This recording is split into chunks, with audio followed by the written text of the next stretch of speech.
সবাইকে নমস্কার জানিয়ে বলছি, প্লিজ দয়া করে কেউ কাউন্টিং এজেন্টরা এবং প্রার্থী ক্যান্ডিডেটরা তারা ভোটিং এলাকা ছেড়ে আসবেন না।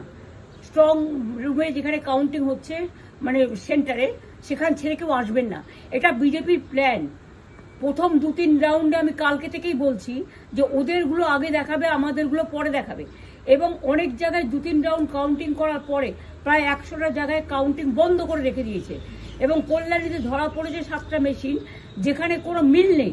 এটা টোটাল ফোর্স, পুলিশ সেন্ট্রাল ফোর্সকে দিয়ে চারিদিকে তৃণমূল কংগ্রেসের উপর অত্যাচার করছে, অফিস ভাঙছে, জোর করে দখল করছে। এসআইআর এর নামে আপনারা দেখেছেন ভোট লুট করেছে যাতে যে সিটগুলো জিততে পারে। কিন্তু এখনো এমন 70টা সিট আছে, 100টা সিট আছে যেগুলো আমরা এগিয়ে আছি, সেগুলো বলছে না। টোটালটাই মিথ্যে নিউজ খাওয়াচ্ছে। আগে ডিআইসিও এই খবরগুলো দিত, কিন্তু তাকে কালকে চেঞ্জ করে দেওয়া হয়েছে। টোটালটাই ইলেকশন কমিশন নিজের ইচ্ছে মতো খেলছে, এবং সাথে কেন্দ্রীয় বাহিনীকে নিয়ে।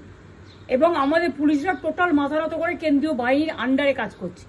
সুতরাং আমি আমাদের কাউন্টিং এজেন্টদের, আমাদের সমস্ত পার্টির কর্মীদের বলবো, অত মন খারাপ করার কারণ নেই। আমি বলেছিলাম সূর্যাস্ত পরে আপনারা জিতবেন। 3 রাউন্ড 4 রাউন্ড কাউন্ট হলেও এটা 14 রাউন্ড থেকে 18 রাউন্ড কাউন্ট হয়, তখন আপনারা জিতবেন। Wait and see, watch. আমরা সবাই আপনাদের সাথে আছি, আপনারা কেউ ভয় পাবেন না, নিশ্চিন্তে থাকুন। আবার বাঘের বাচ্চার মতো লড়াই করে যাবো।